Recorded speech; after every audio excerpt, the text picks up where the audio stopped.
சிவாய நம. ஆன்மீக அன்பர்கள் அனைவருக்கும் அன்பு வணக்கம். இன்று நாம் திருவிளையாடல் புராணத்தில் பார்க்க இருப்பது நாரைக்கு முக்தி கொடுத்த படலம்.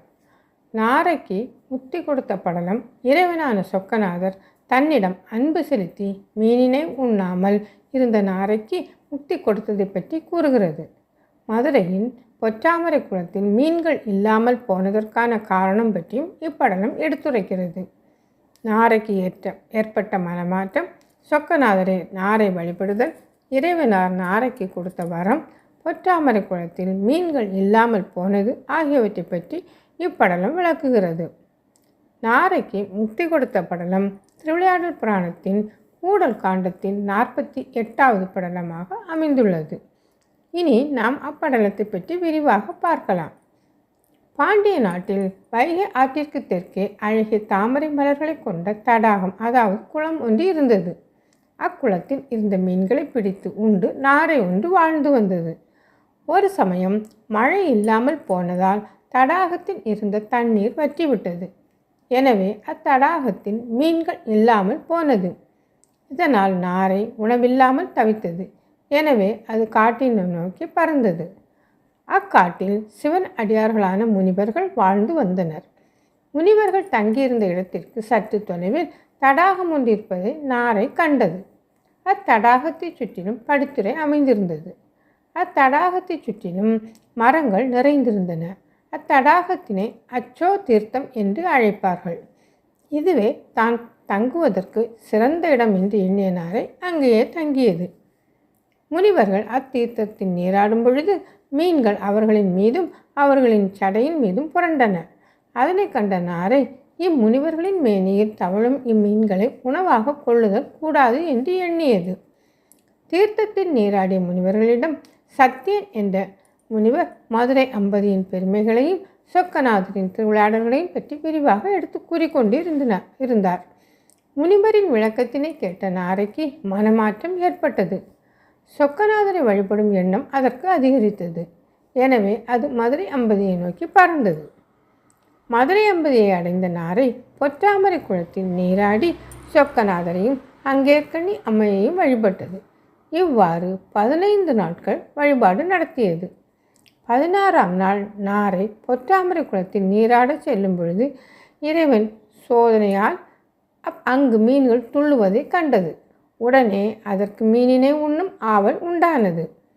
சொக்கநாதரிடம் கொண்ட அன்பினால் நாரை மீனினை உண்ணும் எண்ணம் நாரைக்கு மறந்தது. பின் பொற்றாமரை குளத்தில் நீராடிவிட்டு சொக்கநாதரை வழிபட்டது. நாரையின் செயலினால் இறைவனுக்கு அதன் மீது கருணை ஏற்பட்டது. இதனால் நாரையின் முன்னால் சொக்கநாதர் தோன்றி, என் இனிய நாரையே, நீ வேண்டுவது யாது என்று விரும்பினார். அதற்கு நாரை, ஐயனே, இப்பிறவியை நீக்கி உன்னுடைய அடியவர்கள் வசிக்கும் சிவலோகத்தில் என்னையும் சேர்த்து கொள்ள வேண்டும். என்னை போல பறவைகள் இத்தீர்த்தத்தில் உள்ள மீனினை உண்டால் அவர்களுக்கு பாவம் வந்து சேரும். ஆதலால் இப்பொற்றாமரை குளத்தில் மீன்கள் எக்காலத்தும் இல்லாமல் இருக்க அருள் புரிய வேண்டும் என்று கேட்டது. இறைவனாரும் அவ்வாறே ஆகுக என்று அருள் புரிந்தார். பின்னர் நாரை 4 தோள்களும் 3 கண்களும் கொண்ட சிவகணமாக மாறி சிவலோகத்தை அடைந்து நந்தி கணங்களுள் ஒன்றாக ஆனது. நாரைக்கு வரமளித்த நாள் முதல் பொற்றாமரை குளத்தில் மீன்கள் மட்டுமன்றி நீரில் வாழும் உயிரினங்கள் ஏதும் இல்லாமல் போயின. சுகுணபாண்டியன் சில காலம் ஆட்சி செய்து பின்னர் சிவபேரும் பெற்றான். மதுரை மீனாட்சி சுந்தரேஸ்வரர் திருக்கோவிலின் முக்கிய திருவிழாவான ஆவணி மூல திருவிழாவின் போது முதல் நாள் கருங்குருவிக்கு உபதேசம் செய்த படலமும் 2ஆம் நாள் நாரைக்கு முக்தி கொடுத்த லீலையும் நடக்கிறது. முதல் நாளில் கருங்குருவிக்கு உபதேசம் செய்த சிவபெரும்பொருள் 2ஆம் நாள் நாரைக்கு முக்தி கொடுத்தார். சைவ நாரை சிவனை வணங்கி சிவகணமாக மாறியது. நாரையின் வேண்டுகோளின்படி இன்றைக்கும் பொற்றாமரை குளத்தில் மீன்களோ தவளைகளோ வசிப்பதில்லை.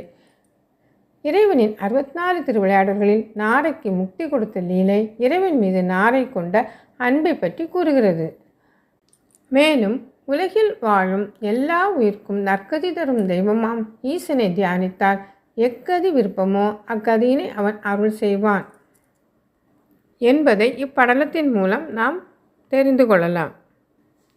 மேலும் பிற உயிரினங்களுக்கு தீங்கு விளைவிக்காமல் இருப்பது இறைவனை அடைய சிறந்த வழி என்பதும் இப்படலம் கூறும் கருத்தாகும். நாரைக்கு முக்தியளித்த இறைவனது இந்த 48ஆம் திருவிளையாடலை தினமும் பக்தியுடன் படிப்பவரும் கேட்பவரும் அஷ்டபோக பாக்கியங்களும் பெறுவர். தீர்க்க ஆயுளும் பூரண ஆரோக்கியமும் வளமான வாழ்க்கையும் ஏற்படும். எப்பிறவியாயினும் பக்தி இருந்தால் பகவான் முக்தியும் அளிப்பார். இனி அடுத்த படலம் திரு ஆலவாய் ஆன படலம். இத்துடன் கூடல் காண்டம் நிறைவு பெறுகிறது. திருச்சிற்றம்பலம்.